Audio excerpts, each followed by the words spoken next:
कभी कभी मैं हैरान हूं, कुछ लोग होते हैं जिनके दिलो दिमाग में निराशा से ही उनका जीवन आरंभ होता है, उनका सुबह भी निराशा से होती है। ऐसे निराशावादी लोगों के लिए अभी तो कोई औषध अवेलेबल नहीं है।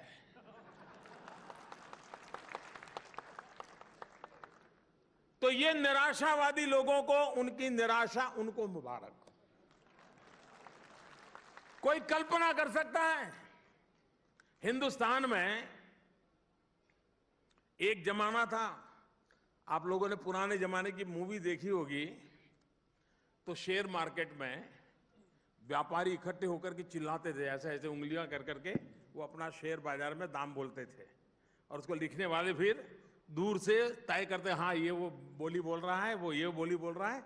ये एक जमाना ऐसा था। आपने देखा होगा, पहले शेयर मार्केट के अंदर कोई इन्वेस्टमेंट करते थे तो बड़े बड़े शेयर सर्टिफिकेट आते थे, उसको संभालना पड़ता था, घर में कोई ध्यान रखता था, देखो भाई शेयर लिए थे तो क्या हुआ, कोई दाम बढ़ा कम हुआ। आज हिंदुस्तान किस प्रकार से बदल को स्वीकार कर चुका है। करोड़ों करोड़ों लोग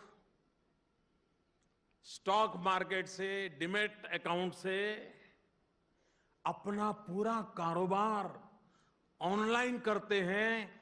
मध्यम और निम्न मध्यम वर्ग के लोग उसमें अपना इन्वेस्टमेंट करते हैं, और वे कोई कागज का टुकड़ा नहीं, अरबों खरबों रुपयों का कारोबार चल रहा है। लेकिन इस देश के अंदर शायद हो सकता है, आज मैंने कहा तो कुछ लोग जाग जाएंगे, खोजने के लिए जाएंगे कि मोदी जो कह रहा था सच है कि गलत है। क्या सचमुच में शेयर बाजार के अंदर सब ऑनलाइन होता है क्या? क्योंकि अब तक किसी का ध्यान ही नहीं हो गया। ये हो चुका है, लेकिन ध्यान नहीं गया। लेकिन इन दिनों जब मैं कहता हूं कि ई पेमेंट के लिए, तो लोगों को लगता है ये कुछ नया लाया है मोदी, गड़बड़ लगता है। और इसलिए बड़े बड़े लोग, उच्च उच्च पदों पर रहे हुए लोग, वे भी अपने बड़ी मृदु भाषा में बोलते हैं, सॉफ्टली बोलते हैं कि ये कैसे हो सकता है, देश अनपढ़ है, मोबाइल फोन कहां है, ऐसा बोलते हैं।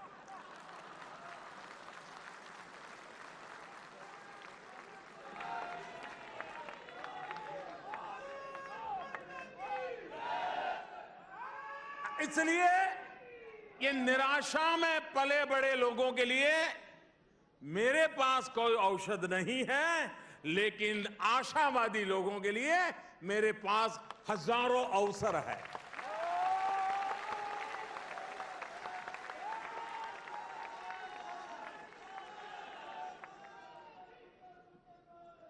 भाइयों बहनों, आज कोई धोबी सोच सकता है क्या कि वो बैंक से लोन ले सकता है?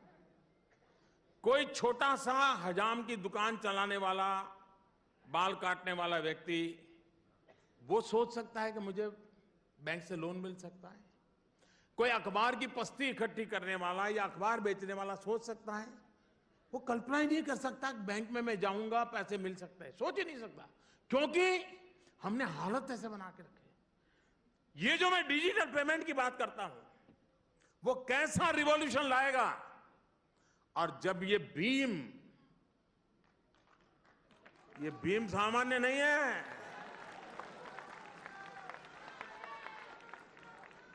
आपके परिवार की वो आर्थिक महासत्ता बनने वाला है। कैसे?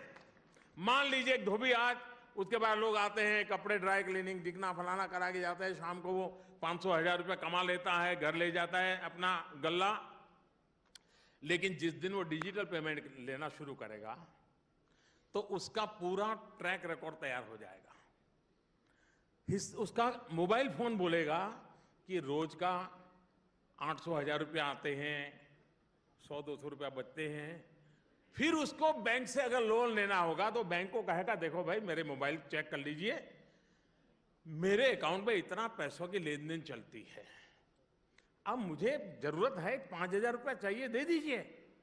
ये व्यवस्था ऐसी होगी कि आज उसको साहूकार के पास ऊंचे ब्याज से 5,000 रुपया लेना पड़ता है, वो अपने मोबाइल फोन से वो दिन दूर नहीं होगा, 5 मिनट के भीतर भीतर 5,000 रुपया उसके खाते में मिल जाएंगे।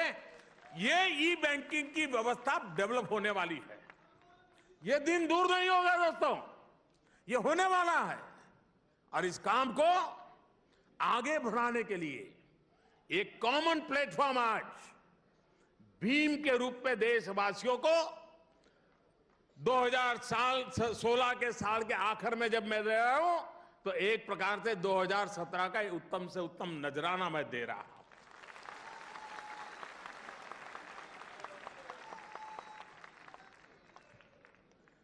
भाइयों बहनों, आज से 3 साल पहले के अखबार उठा लीजिए, पुराने अगर YouTube पर जाएंगे तो पुराने टीवी न्यूज के क्लिपिंग पड़े होंगे, वो देख लीजिए। क्या आता है? कितना गया,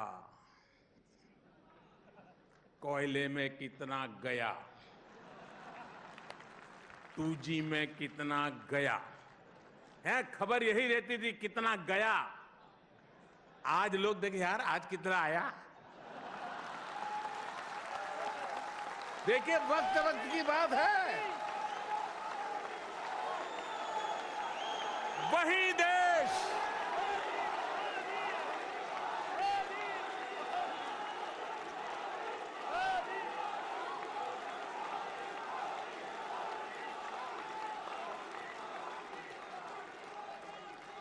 यही देश, यही लोग, यही कानून, यही सरकार, यही फाइलें, यही नियम, वो भी एक वक्त था जब गए की चर्चा होती थी, ये भी एक वक्त है आने की चर्चा हो रही है।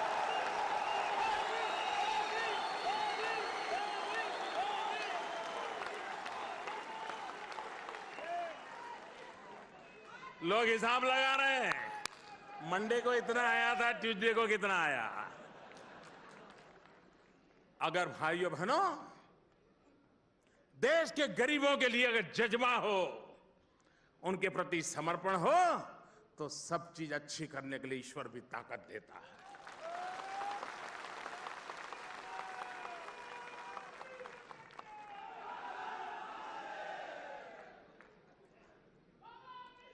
मैं हैरान हूं, एक नेता ने बयान दिया, उन्होंने कहा खोदा डूंगर और निकाली चुहिया। भाई मुझे चूहिया ही निकालनी थी, वही तो सब खा जाती है चोरी छुपी से।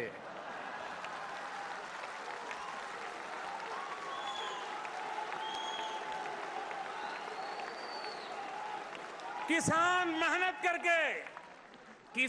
मेहनत करके अनाज का ढेर करे, 2 चूहियां आ जाए साहब, सब खत्म कर जाती। तो जिस नेताजी ने जो कहा, मैं उनका धन्यवाद करता हूं कि कम से कम सच तो बोले।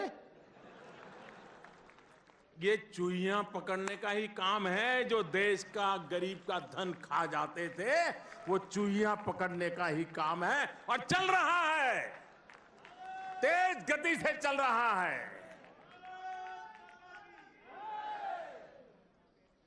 भाइयों बहनों, मैं इस समय मीडिया के मित्रों का भी आभार व्यक्त करना चाहता हूं। आपको मालूम होगा, जो चीज मीडिया के लोग ठान ले तो उसका एक असर पैदा होता है। जब लोग लाल लाइट वाली गाड़ियों में घूमने के शौकीन हुआ करते थे, तो मीडिया वाले पीछे पड़ गए, कैमरा ले गए, अच्छा ये लाल लाइट लगा के बैठा है। धीरे धीरे जिसको लाल लाइट का हक था ना, वो भी डरने लगा, यार छोड़ो। बहुत लोग थे, सरकार कहे, कानून कहे, सीट बेल्ट लगाओ, सीट बेल्ट लगाओ, कोई नहीं लगाता था। मीडिया वाले पीछे पड़ गए।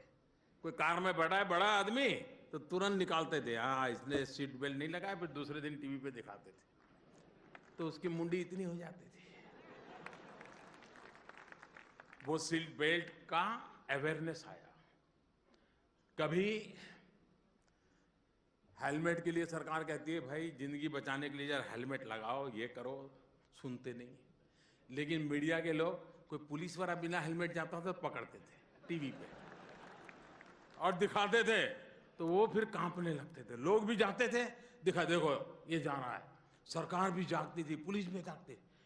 ये सेवा कम नहीं है जी, ये सेवा बहुत बड़ी है। एक ऐसी जागरूकता आई। इवन स्वच्छता का अभियान, कोई मीडिया के लोग स्वच्छता रखनी चाहिए कहें, अलग बात है, लेकिन मैंने देखा वो सुबह शाम उनके कैमरा के लोग उन जगह पे घूमते थे और कोई डालता था तुरंत पकड़ करते, फिर उसका इंटरव्यू करते थे। तो फिर वो ऐसे भागता, नहीं नहीं मेरा इदारा है, मैंने देखा नहीं था। वो कहते दिखता है कि नहीं दिखता है, तो भागता था।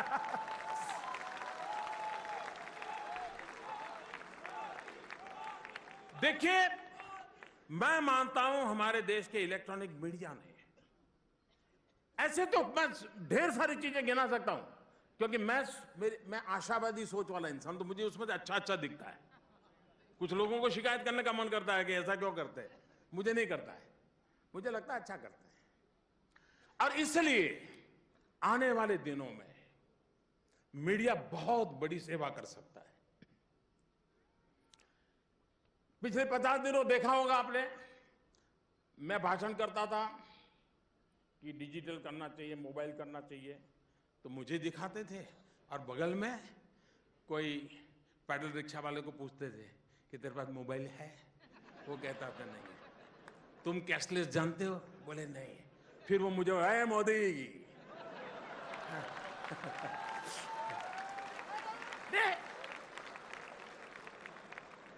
और उसके कारण सरकार को भी सोचना पड़ा, हाँ भाई फीचर फोन में भी किया जाना चाहिए, अंगूठे में भी बैंकिंग आना चाहिए।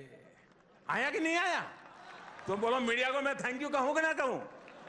इसलिए मैं उनको थैंक यू कहता हूं। लेकिन मुझे विश्वास है आप लोग चेत करके रहिए।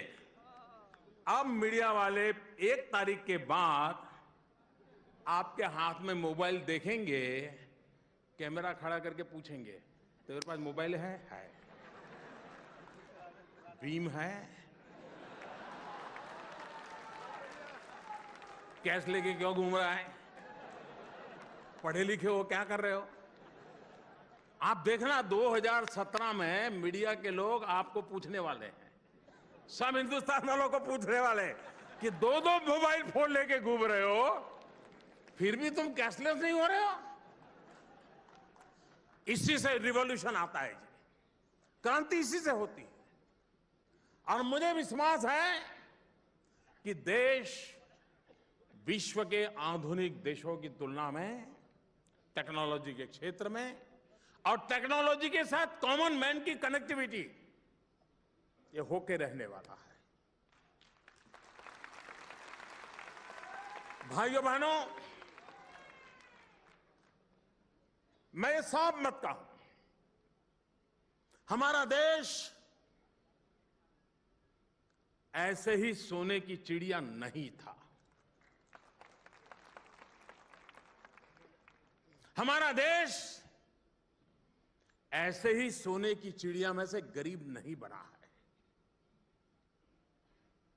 हमारे अपनी कमियों के कारण, अपनी गलतियों के कारण, अपने गलत आचरण के कारण सोने की चिड़िया कहा जाने वाला देश गरीब देश की गिनती में आके खड़ा हो गया।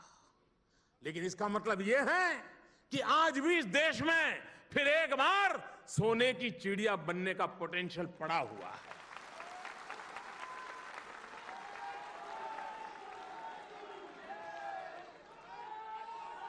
इस सपने के साथ, इस विश्वास के साथ क्यों न हम देश के गरीबों को उनका हक दिलाएं, मध्यम वर्गीय लोगों का जो शोषण हो रहा है उसको रोकें, ईमानदारी के रास्ते पर देश चलना चाहता है उसको हम बल दें।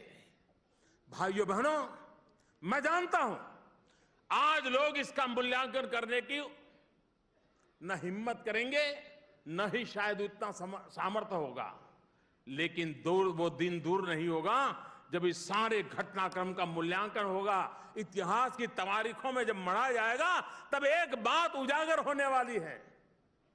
हमारा देश, कभी कहा जाता था यूनान मिस्र मिट गए, लेकिन क्या बात है कि हस्ती मिटती नहीं हमारी। ये वो कौन सी बात है, ये कौन सी बात है कि हस्ती हमारी मिटती नहीं। भाइयों बहनों, आप अपने कार्यकाल में भी देखा होगा, जो छोटी आयु के हैं उन्होंने भी देखा होगा, जब भी हमारे देश में कोई बाहरी हमला होता है, कोई बाहरी जुल्म होता है, कोई बाहर से कुछ कह देता है, तो पूरा हिंदुस्तान एकजुट होकर के उसके खिलाफ मुकाबला करने के लिए तैयार हो जाता है। ये हमने कई बार देखा है, लेकिन पहली बार इस देश ने इस बात को अनुभव किया है और जो इतिहास में स्वर्णिम अक्षरों से लिखा जाएगा, यह देश अपनी अंदर की बुराइयों को खत्म करने के लिए एक हुआ। दोस्तों, अपने आप से लड़ने के लिए एक हुआ, अपने आप से लड़ने के लिए आगे आया, अपनी बुराइयों को परास्त करने के लिए 125 करोड़ देशवासी इतना कष्ट झेलने के लिए आए, तकलीफ के बाद भी हंसते हुए कहें, भाइयों बहनों, यही तो इस देश की ताकत है कि हम अपनी बुराइयों को खत्म करने के लिए खुद होकर के आगे आते हैं, समय मिलते ही निकल पड़ते हैं और करके रहते हैं। ये 8 तारीख के बाद देश ने इस ताकत का दर्शन कराया है, जो देश की अनमोल ताकत है। अपनी बुराइयों के खिलाफ लड़ना यह सामान्य बात नहीं है। 125 करोड़ देशवासी, और यह भी सही है कि ये बुराइयां कुछ लोगों ने स्वेच्छा से स्वीकार की होगी, कुछ लोग मजबूरन उसके शिकार हुए होंगे, लेकिन इच्छा अनिच्छा से भी ये दीमक की तरह फैल गई है। और इसलिए दीमक की तरह फैली हुई बेईमानी की बीमारी समाज में भी कभी तो ऐसा लगता था कि लोग शायद इससे जीने की आदत बना लेंगे, लेकिन 8 नवंबर के बाद मैंने देखा कि लोग मौके की तलाश में थे। ऐसी जिंदगी उनको नहीं चाहिए, उनको ईमानदारी की जिंदगी चाहिए, उनको ईमानदारी का रास्ता चाहिए, और ये देशवासियों ने करके दिखाया है। और भाइयों बहनों, मैं विश्वास से कहता हूं, ये जो सारी मेहनत हो रही है, और ये काम छोटा नहीं है, दुनिया को अचरज हो रहा है कि 86% करेंसी एकदम से व्यवहार से निकल जाए। दुनिया आज इस पर सोच नहीं सकती देश कैसा है, कैसे लोग हैं, और देखो जी रहे हैं, सोच रहे हैं आगे बढ़ना है। ये देश की कोई सामान्य ताकत नहीं है, और ये ताकत देशवासियों ने दिखाई है, और यही ताकत है जो आने वाले दिनों में देश को आगे ले जाने वाली है। भाइयों बहनों, और मेरा मत है, इस देश के धन पर, इस देश की संपदा पर, इस देश के गरीब का हक सबसे पहले होना चाहिए। गरीबी के खिलाफ लड़ाई नारों से नहीं होती है। आप देखिए, मैंने देशवासियों से एक प्रार्थना की थी।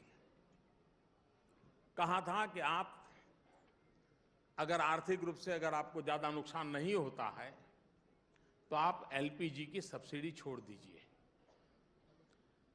यह देश जो कभी 9 सिलेंडर और 12 सिलेंडर पर 2014 के चुनाव का एजेंडा लेके चल रहा था, एक पार्टी इस बात के मुद्दे पर चुनाव लड़ रही थी कि 9 सिलेंडर देंगे कि 12 सिलेंडर देंगे।